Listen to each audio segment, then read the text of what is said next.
Breakfast Bible Bites, Sanctification, Part 5. Why do I need to be sanctified?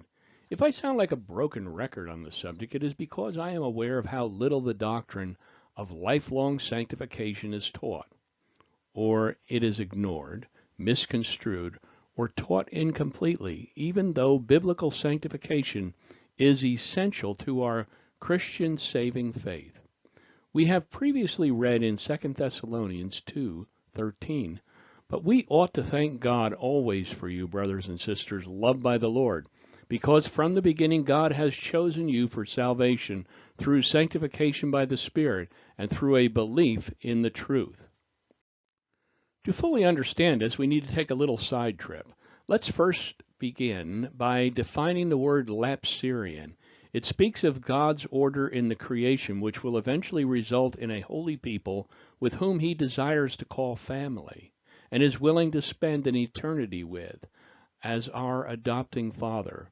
Prelapsarianism would speak of the holy men created, and proslapsarian would speak of the man after his transgression and without God's indwelling sanctifying spirit, no longer set apart.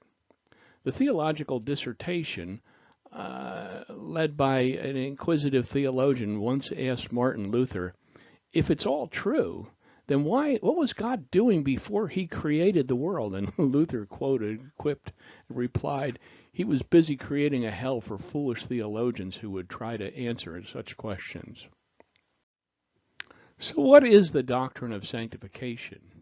It begins when we are born again and reconciled to God, being restored to a condition of the prelapsarian Adam, as he was on the day he was created.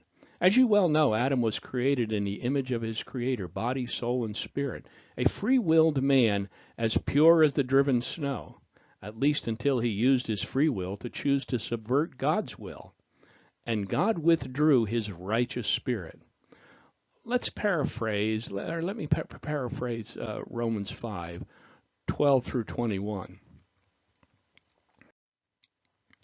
Just as sin entered the world through the one man and death through sin, in this way death spread to all people because all sinned, even those who did not sin in the likeness of Adam's transgression.